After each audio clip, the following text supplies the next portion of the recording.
우리가 서로 이렇게 인사합니다. 사랑하고 축복합니다. 인사합니다. 사랑하고 축복합니다. 사랑하고 축복합니다. 오늘은 깊어지고 넓어지는 삶을 살아야 합니다. 깊어지고 넓어지는 삶을 살아야 합니다. 라는 제목으로 하나님 말씀 증거하도록 하겠습니다. 삶 가운데 함께하여 주시는 하나님의 놀라운 사랑과 평안이 오늘 예배에 참석하신 우리 성도님들의 삶 가운데 충만하게 임하길 주님의 이름으로 축복합니다. 삼성전자의 수장을 맡아서 많은 성과를 이루어낸 권호연 씨가 쓴 책 가운데 초격차 리더의 질문이라는 책이 있는데, 이 책에서는 지식과 지혜에 대해서 이런 식으로 정의를 합니다. 지식 이퀄 능력, 지혜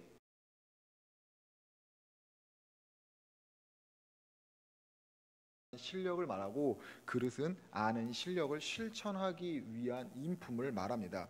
지식만 있거나 지혜만 있거나 완전하지 못한 건데, 리더에게는 지식과 지혜가 둘 다 있어야 된다라는 것을 강조하면서 이런 말을 합니다. 리더에게 만약에 능력이 없으면 어떻게 될까요? 공동체의 생존이 위험해집니다. 그런데 리더가 그릇이 작으면 어떻게 될까요? 능력은 있는데 그릇이 작으면 미래를 망치게 됩니다. 지식과 지혜를 겸비하는 것, 이거 리더에게 매우 중요한 일이죠. 그리스도인의 삶에도 지식과 지혜가 겸비되어야 합니다. 하나님의 말씀을 아는 지식과 함께 아는 하나님의 말씀을 삶으로 번역해내는 지혜가 있어야 됩니다. 지식이 지혜로 번역되어질 때 우리의 삶에는 말로 다 설명할 수 없는 하나님의 신비로움을 경험하게 됩니다. 바울은 본문을 통해서 하나님을 아는 지식을 가지고 살아가게 되는 하나님의 지혜가 임하는 것을 간구하며 에베소 성도들을 위해서도 더불어 기도하고 있습니다. 하나님의 신비함과 구원의 은혜, 그리고 교회에 대해서 설명하고 있는 바울은 지금 에베소 교회 성도들을 위해서 그들을 향해서 기도를 하고 있습니다. 14절, 15절 말씀인데요. 우리 함께 읽도록 하겠습니다. 14절, 15절입니다. 이러므로 내가 하늘과 땅에 있는 각 족속에게 이름을 주신 아버지 앞에 무릎을 꿇고 비노니, 향해서 지금 기도를 하고 있죠. 그러나 지금 우리가 보고 있는 이 바울의 기도는 사실 원문으로 보면은 번역의 순서가 차이가 있습니다. 원문대로 번역한 바울의 기도는 이런 겁니다. 이것 때문에 나는 아버지께 무릎을 꿇습니다. 그분으로부터 하늘과 땅의 모든 가족은 이름을 부여받을 것입니다. 이 원문과 오늘의 이 번역이 좀 차이가 있죠. 오늘의 번역은 이러므로 내가 하늘과 땅에 있는 각 족속에게 이름을 주신 아버지께 무릎을 꿇고 비노니인데, 원문에는 무릎 꿇고 빕니다부터 나오고 있다는 거죠. 이렇게 원문과 현재 번역에 차이가 있는 것은 성경을 번역하는 그 과정 가운데 각 나라의 문법, 그리고 각 나라의 익숙한 상황을 고려한 것으로 이해하시면 됩니다. 오역이 아니라 이해를 돕기 위한 번역자들의 수고다라고 생각하시면 되는 거예요. 아무튼 중요한 거는 바울의 이 기도 가운데 이름을 주신 아버지 앞에라고 하는 이 기도의 내용이 무엇인가입니다. 아버지 앞에 나아가서 이름을 주신 아버지 앞에라고 기도하는 이 기도는 하나님의 자녀가 되는 것을 의미합니다. 그리고 하나님의 자녀가 그 되는 대상이 누구냐? 하늘과 땅의 모든 가족, 모든 사람을 말하고 있습니다. 바울의 기도를 통해서 이름을 주신 아버지 앞에서 하늘과 땅의 모든 가족, 모든 사람을 위해서 기도하고 있는 이 바울의 마음은, 바울에게 있어서 하나님의 자녀는 유대인 혹은 특정한 민족만이 되는 것이 아니라 모든 사람이 될 수 있다라는 그 마음이 담겨져 있는 것이죠. 다시 말해서 바울은 모든 민족과 모든 사람에게 하나님의 은혜가 임하기를 바랍니다라고 기도하고 있는 것입니다. 그러면 바울은 무슨 이유로 모든 민족에게 하나님의 은혜가 임하기를 원합니다라고 기도하고 있는 것일까요? 이게 앞선 3장, 에베소서 3장 1절부터 13절의 상황 때문에 그런데요. 에베소서 3장 1절부터 13절은 에베소 교회 성도들이 믿음을 통해서 얻은 그 구원에 대한 설명입니다. 바울은 에베소 교회 성도들이 구원받은 것은 그들의 행위가 아니라 믿음에 의한 것인데, 그 믿음을 가질 수 있었던 것은 하나님의 경륜, 곧 하나님의 선택에 의한 것임을 밝히고 있습니다.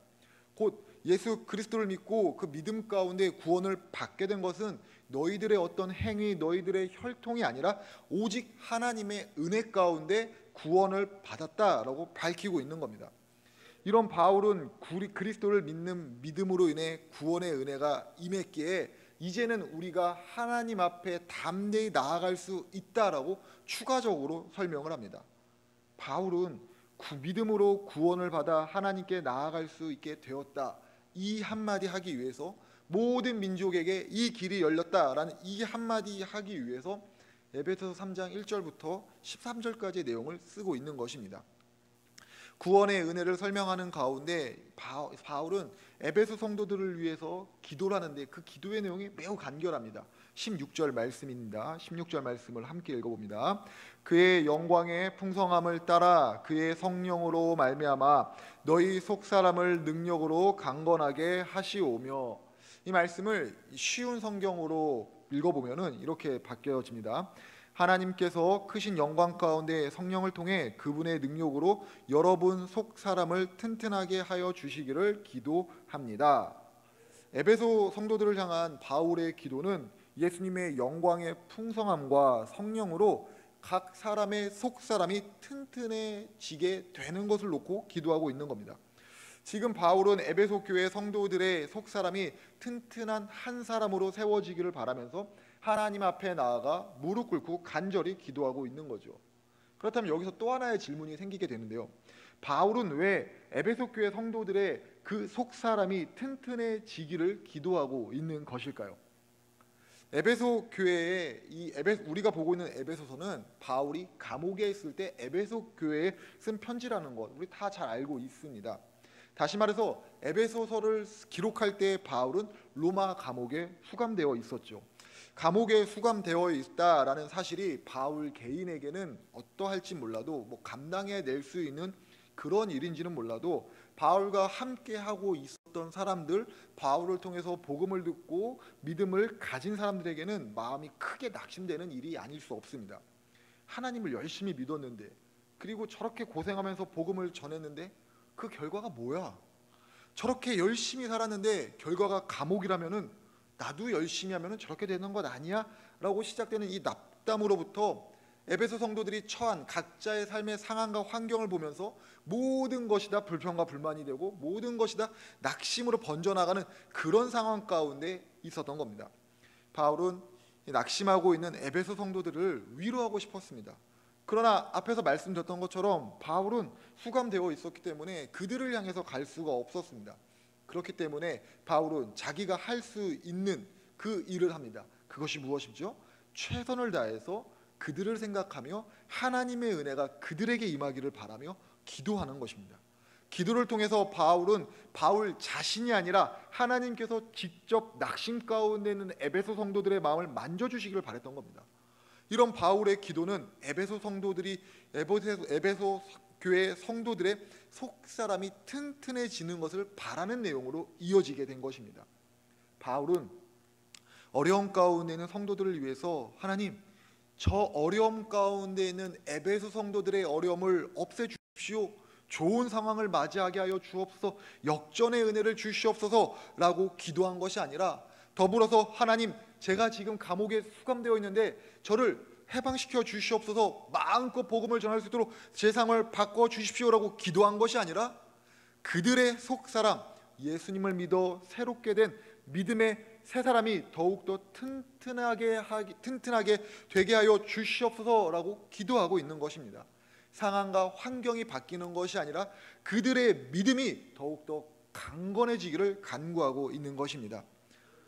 이러한 바울의 기도는 오늘 살아가고 있는 우리에게 하나님의 은혜는 무엇인지 생각하게 하는 동시에 과연 속사람이 튼튼해지는 것, 강건해지는 것은 무엇인가를 생각하게 됩니다.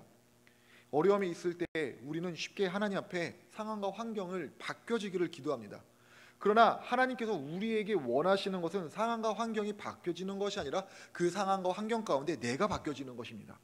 우리의 속사람이 믿음으로 튼튼해져서 상황과 환경 가운데 흔들리지 않는 하나님만을 바라보는 믿음의 사람이 되는 것을 하나님께서 원하십니다. 그렇기 때문에 우리는 상황과 환경이 어려울 때 하나님, 내 상황과 환경을 세상이 부러워하는 상황으로 바꿔 주십시오라고 기도하는 것이 아니라 주님을 믿는 믿음의 은혜 가운데 뿌리 단단히 내리는 믿음의 사람이 되게 하여 주옵소서라고 기도해야 되는 겁니다. 믿음의 뿌리가 단단히 내려질 때 우리는 주님을 향한 그 방향을 바꾸지 않습니다. 믿음의 뿌리가 단단히 내려질 때 우리는 상황과 환경 때문에 낙심하지 않습니다. 믿음의 뿌리가 단단히 내려진 사람들은 어떤 삶을 살아가는지 한 예를 통해서 말씀을 드리겠습니다. 제 친구 중에서 캄보디아에서 선교사로 사역하는 친구가 있는데요. 지난 작년 명절에 여러 가지 이유로 잠시 한국에 들어왔을 때 만나게 되었습니다. 만나면서 어떻게 지냈는지 그동안의 근황에 대해서 통화로는 다 알 수 없는 이야기를 나누게 되었습니다. 한참을 이야기하는 가운데 친구가 제게 이렇게 이야기했습니다. 이번에 캄보디아로 돌아가게 되면은 새로운 사역지로 가게 됩니다 라고 이야기를 했습니다. 그리고선 앞으로에 있을 그런 사역의 과정과 또 우리 가정을 위해서 그리고 우리 자녀들을 위해서 기도를 좀 부탁해 라고 말을 했습니다. 친구의 기도의 요청이 있기에 당연히 기도하겠다라고 약속한 다음에 이게 궁금한 것들을 물어보기 시작을 했습니다. 그럼 지금 이제 앞으로 가는 곳은 어디야? 그리고 그곳은 지금보다 나은 환경 가운데 가게 되는 거야? 그리고 그곳은 어떻게 가게 됐어? 그리고 거기서 어떤 사역의 계획을 가지고 있어? 이런 여러 가지 질문을 동시에 다 쏟아내고 있었습니다. 저의 질문 세례를 받는 제 친구의 대답은 아주 간결했습니다. 그냥 주님이 보내시는 곳 가운데 순종하는 거야. 딱 한마디로 끝냈습니다.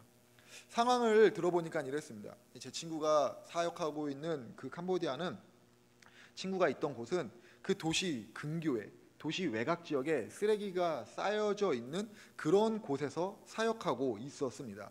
흔히 매립지라고 부르는 그곳에서 살아가고 있는 아이들을 가르치고 먹이고 하면서 사역하고 있던 것입니다.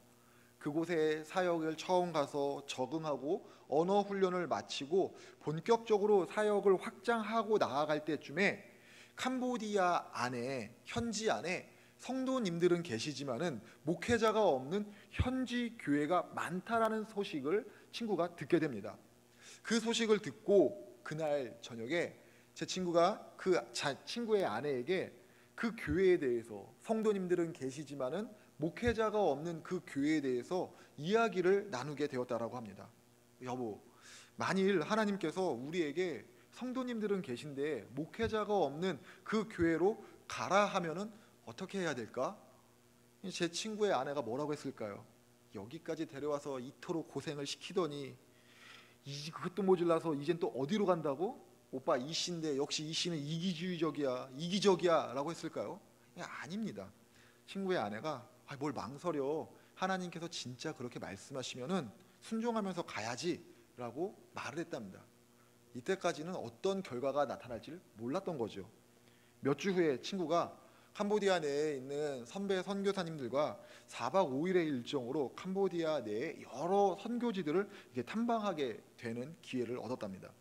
일정이 맞춰질 때쯤 넷째 날 그때쯤 된 것 같습니다. 마지막으로 도착해서 본 것이 어디냐? 목사 없는 성도님들만 계셔서 예배드리고 있는 현지인 교회를 방문하게 되었답니다. 그리고 그곳에서 하나님께서 제 친구의 마음 가운데 난 너가 여기에 있기를 바래, 난 너가 여기서 사역하기를 바래 라는 그 음성을 들려주시는 것 같이 느껴졌답니다.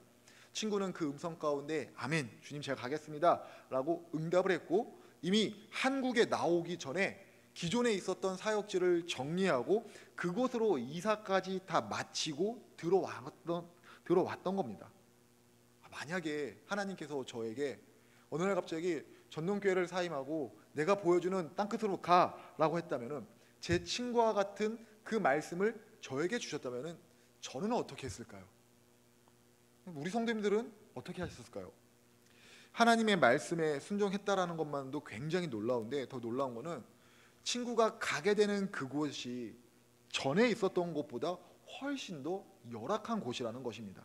물론 하나님의 은혜가 어떻게 임하고 그곳에서 하나님께서 어떻게 역사하실지 알 수는 없지만은 이런 외적인 상황들만 놓고 본다면은 분명히 더 좋지 않은 곳이다라고 친구가 이야기했습니다. 그렇게 새롭게 갈 사역지에 대해서 친구가 이야기를 하는 가운데 뜬금없이 나 이제 앞으로 여행을 자주 갈 거야 라고 이야기를 했습니다.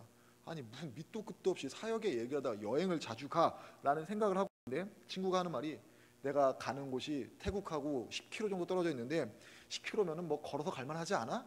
걸어서 해외여행 다닐 거야. 뭐 이런 얘기를 농담식으로 했습니다.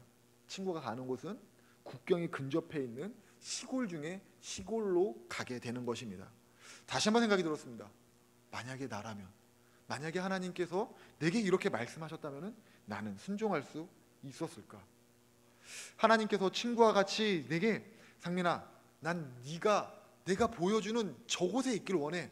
난 내가 말하는 이곳에 네가 있기를 원해 라고 말씀하신다면 정말 모든 것을 다 포기하고 단숨에 아멘 하면서 행동을 할 수 있었을까라고 생각을 했습니다.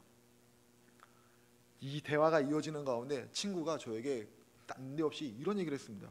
그런데 나 사실 자신 없다, 두렵다 라고 이야기를 했습니다. 그 이야기를 또 들어보니까 이런 것이었습니다. 지금까지 캄보디아에서 파송받고 선교사로 살아왔는데 자신이 뒤를 돌이켜보니까, 지금 자신의 사역을 돌이켜보니까 뭔가 하나 이루어 놓은 것이 없다라고 느껴졌기 때문입니다. 다른 선교사님들과 같이 무엇인가를 내세울 수 있는 성과나 그 어떤 이야기도 없고, 그렇다고 뭔가 하나님께서 하셨습니다라고 내세울 만한 기적적인 이야기도 없는데 지금보다 더 어려운 곳에, 그것도 현지인을 상대로 사역을 한다는 거 자신 없고 두려운 일이다라고 말했습니다. 제가 듣다가 그 두려움을 그러면 어떻게 극복을 했어? 라고 물어봤더니 친구가 하는 얘기가 이거였습니다. 현지에서 친하게 지내는 선배 선교사님을 만나서 자신의 속마음을 다 내려놓았답니다. 하나님의 음성을 듣고 그 순종하는 과정 가운데 선배님, 제 마음에 이런 부담감이 와요. 정말 이게 하나님의 음성이 맞는지 제가 잘 모르겠어요. 순종을 하겠다라고 했지만은 앞으로 어떤 일이 있을지, 또 우리 가족이 어떤 일을 경험할지 저 자신이 없어요 라고 이야기를 했답니다. 그때 선배 선교사님이 제 친구한테 이렇게 했답니다. 선교사님, 선교는 은혜로 하는 거예요. 은혜는 헤아리는 거예요. 지금까지 선교사님이 선교사로서 자신의 힘을 가지고 한 것이 무엇이 있어요? 모두가 하나님께서 이루어 가시니 오히려 힘 더 빼시고 하나님 바라보시고 조급하지 말고 천천히 걸어가세요. 우리도 하나님께서 주시는 마음이 있을 때 두렵지만은 기쁨으로 순종하겠다라고 했을 때 막상 그 순종의 상황 가운데 마주하는 그 두려움, 그 막막함, 의기소침을 경험할 때가 있습니다. 이때 우리는 지금 내가 옳은 결정을 하고 있는 것인가? 정말 이게 하나님이 원하는 것 맞는가라고 생각하면서 복잡하고 혼란스러워지죠. 이런 상황이 우리의 삶 가운데 더욱더 시간을 두고 쌓여져 나아가면은 우리의 힘을 빼는 것이 참 어렵습니다. 더 큰 힘을 구하게 됩니다. 그러나 우리가 더 복잡해지고 더 혼란스러워질수록 우리는 잊지 말고 내 힘을 더 빼야 됩니다. 힘을 더 빼고 순종하는 자를 통해서 이루시는 하나님의 역사를 기대하며 오늘도 믿음의 속사람이 더욱더 튼튼히 믿음의 뿌리를 내릴 수 있도록 하나님 나를 도우시고 나를 인도하여 주옵소서라고 기도하며 하나님 앞에 더 나아가야 됩니다. 어려운 상황들 가운데 계십니까? 혹시 마음이 낙심되는 그런 일들을 오늘 하루 가운데 경험하셨습니까? 그렇다면은 그 일들 가운데 마음 빼앗기면서 괴로움으로 하루를 마치시는 것이 아니라 상황 가운데 함께 하시는 하나님을 바라보며 내 믿음의 속사람의 그 믿음의 뿌리가 더욱더 단단히 내려지기를, 믿음의 속사람이 더욱더 튼튼해지기를 하나님께 구하시기를 부탁을 드립니다.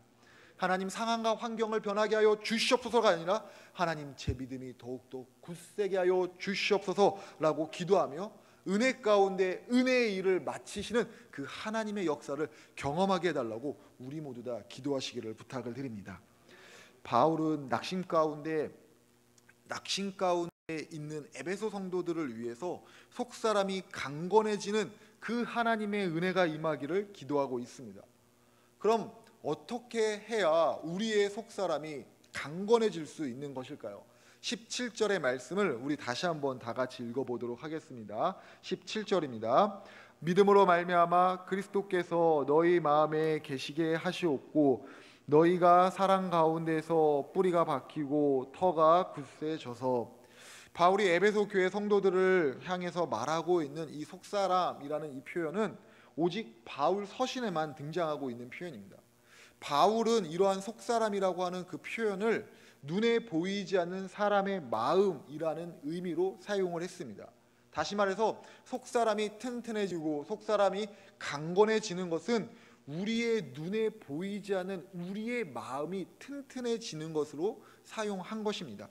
그렇기 때문에 에베소 교회 성도들을 향해서 하는 바울의 기도, 속사람이 튼튼해지기를 바랍니다. 주님, 에베소 교회 성도들의 마음을 튼튼하게 하여, 에베소 교회 사람들의 속사람을 튼튼하게 하여 주옵소서라고 하는 그 기도는 하나님, 그들의 마음이 믿음으로 탄탄해지게 하여 주옵소서라고 하는 그 기도입니다. 그렇게 하여 주옵소서라고 하는 그런 기도입니다.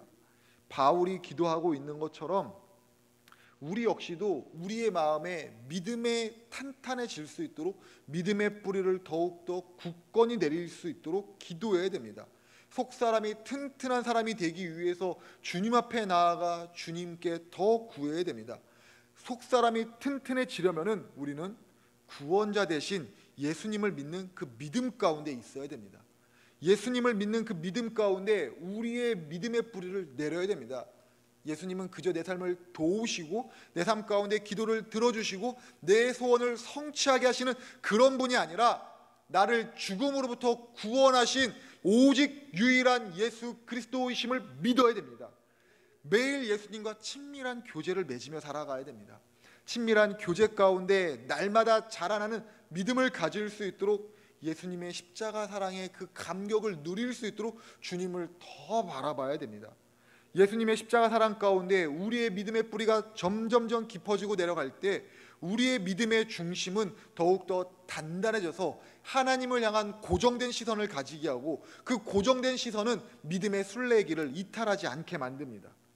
많은 사람들이 실제로 삶 가운데 어려운 거, 신앙생활하면서 어렵고 괴로운 것은 무엇이냐면은 하나님께서 나에게 왜 이렇게 하셨을까라는 이 의문이 들 때가 아닌가 싶습니다.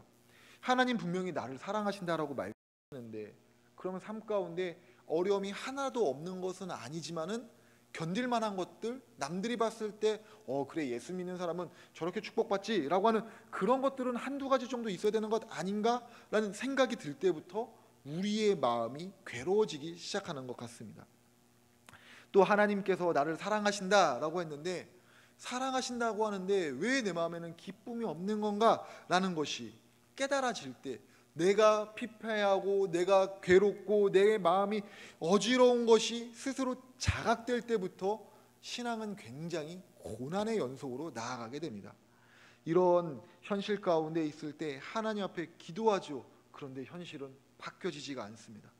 에베소 성도들에게도 이런 어려움, 이런 낙심이 있었던 겁니다.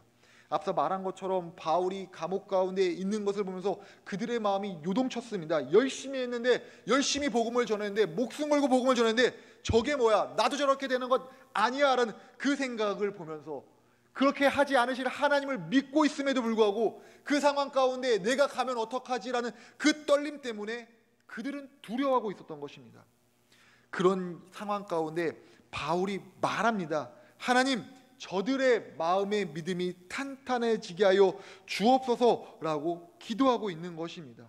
바울은 그런 기도라면서 스스로도 흔들리지도 않았고, 스스로 가지고 있는, 스스로 하나님을 바라보는 거룩함도 포기하지 않았습니다. 바울과 에베소 성도들, 나아가 우리가 믿는 하나님은 같은 하나님이십니다.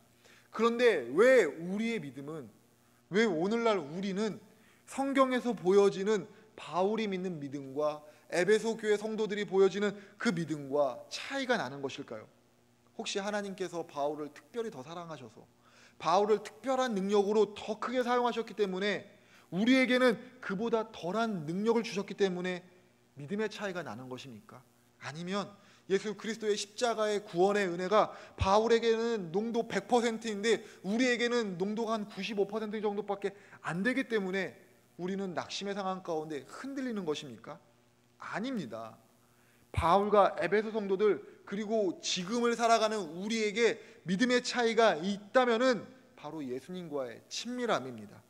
바울은 예수님을 만난 후 십자가 사랑 가운데 자신을 찾아오신 예수님과 날마다 관계 맺는 삶을 살았습니다. 예수님께 믿음의 뿌리를 깊이 내리는 삶을 살았습니다. 예수님과 친밀한 교제 맺는 삶을 살아가는 그 가운데 바울은 점차 변화됐습니다. 화가 많고 자신의 지식을 자랑하던 삶에서 온유하고 하나님의 은혜를 의지하는 사람으로 변화가 되었죠. 언제나 어디서나 하나님의 사랑과 은혜에 감격하고 감사하며 찬양하는 삶을 살아갔습니다. 이런 변화만 있는 게 아니었죠. 바울은 하나님의 은혜를 감사하고 의지하면서 십자가의 사랑을 참 많이 고백을 합니다. 예수님만을 알기 원한다라고도 계속 고백을 합니다. 예수님을 아는 것이 삶의 최고라고 하면서 이제껏 내가 알고 있었던 모든 지식은 다 배설물로 여긴다, 다 버린다라고 고백을 했습니다. 바울은 자신 안에 계셔서 자신의 속사람을, 자신의 믿음을 변화시키는 예수님을 지속적으로 바라보았고, 예수님과 함께하는 삶, 예수님을 닮아가는 삶, 그리고 예수님과 같이 죽는 삶을 꿈꾸었습니다. 바울과 같이 예수님과 친밀한 관계를 맺으며 십자가의 사랑만을 자랑하는 삶을 지금 우리도 살아내야 됩니다. 예전에 저희 어머니께서 저에게 주신 한 책이 있는데, 그 책을 보면은 어떠한 전도사님에 대한 내용을 소개하고 있습니다. 이 전도사님, 여성으로서 청소년 사역을 감당하고 계신데, 그 전도사님이 계신 지역에 40개의 학교에 기도 모임을 만들었고, 매일 학교에 나아가서 아이들과 지내면서 제자 훈련도 하고 기도회도 진행하고 있다고 합니다. 그리고 지금은 교회를 개척해서 위기 청소년들 가출하고 가정이 깨지고 어떠한 문제 가운데 있는데 돕의 손길이 부족한 그 위기 청소년들을 돕는 사역을 감당하고 계신다라고 합니다.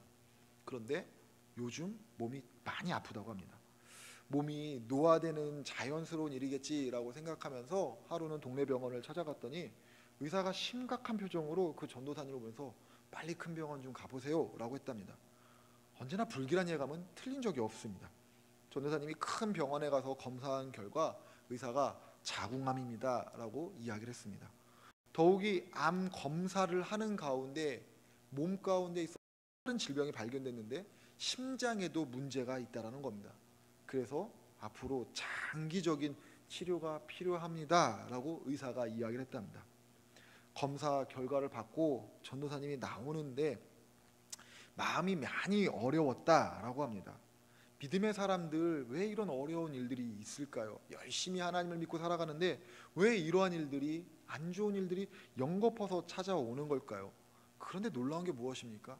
진정한 믿음의 사람들, 예수님께 믿음의 뿌리를 깊이 내린 사람들, 그리고 예수님과 날마다 친밀하게 동행하는 사람들은 모두 다 위기 앞에서 평안함이 있고 담대함이 있지 않습니까?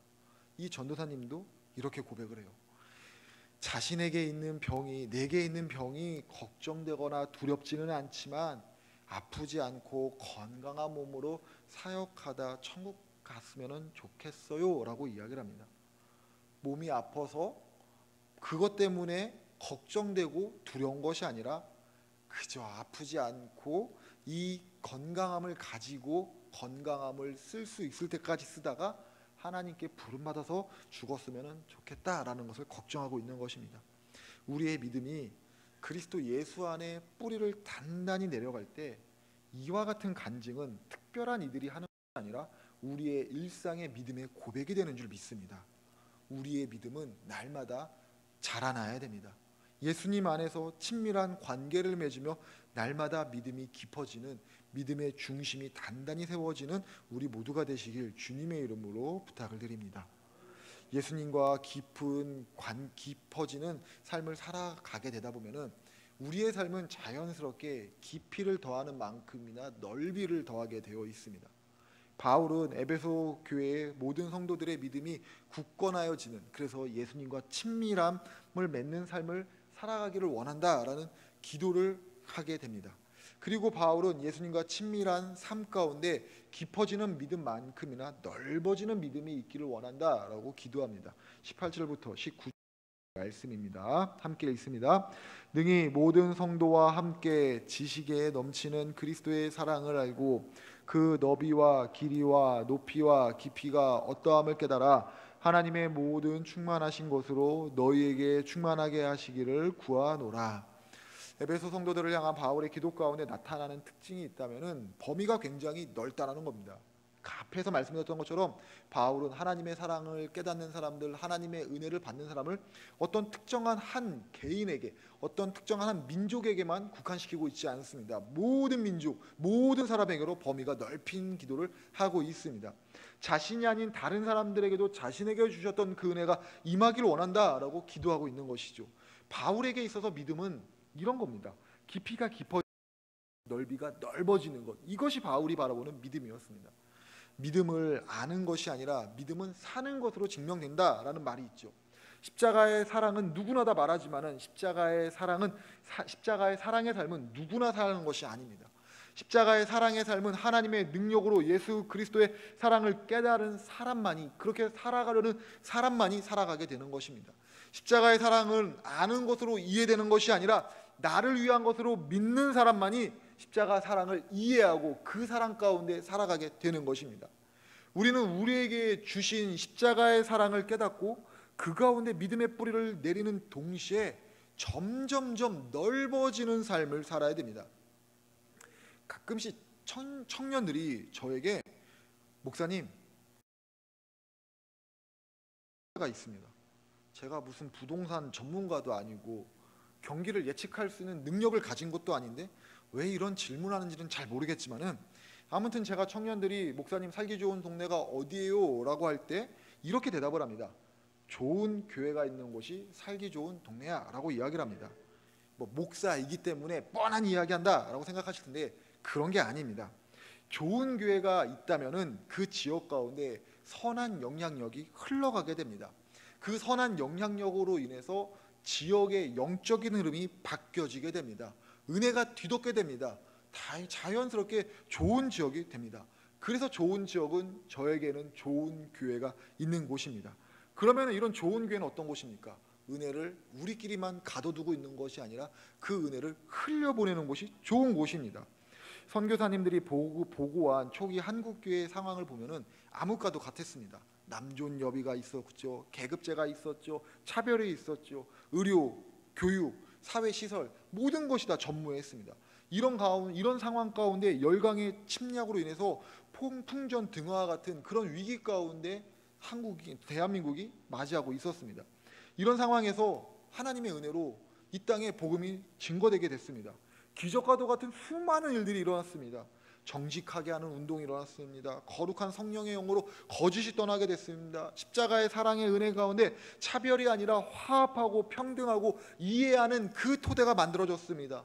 교육과 의료의 성장이 이루어졌고 교회를 통해서 수많은 인재들이 양성이 되었고 빛과 소금의 역할로 사회를 재건하는데 나라를 이루는데 쓰임받았습니다. 그런데 어쩐 일인지 지금 이 시대는 교회를 신뢰하지 않습니다. 교회를 좋아하지 않습니다. 예수님에 대한 평가는 여전히 똑같은데 예수님을 믿는 사람에 대한 평가는 분명히 다릅니다. 시대의 평가가 이렇게 된 이유가 어디 있겠습니까? 우리는 여전히 좋은 교회가 될 수 있다는 이 소망을 가져야 됩니다. 왜 그렇습니까? 예수 그리스도가 교회의 주인이 되시기 때문입니다. 교회의 주인 되시는 예수님과 함께 우리는 지금의 이 때를, 오늘의 삶을, 우리의 삶을 잘 살아야 됩니다. 참된 교회로서, 예수 그리스도의 몸된 교회로서 지역사회를 돌보고 다음 세대를 믿음으로 교육하고 양육하는데 혼신의 힘을 쏟아야 됩니다. 우리라고 하는 이 담장을 넘어서는 넓은 교회, 폭넓은 교회가 되어야 됩니다. 나만 알고 우리만 아는 삶은 하나님께서 말씀하시고 하나님께서 원하시는 삶과는 거리가 있다는 것을 기억하셔야 됩니다. 우리는 우리 주변에 있는 이들을 위해서 기도를 해야 됩니다. 물질적인 후원도 할 수 있으면 해야 됩니다. 그들이 하나님의 사랑을 누리고 하나님의 사랑 가운데 뿌리를 내릴 수 있도록 우리는 실제적인 노력을 해야 됩니다.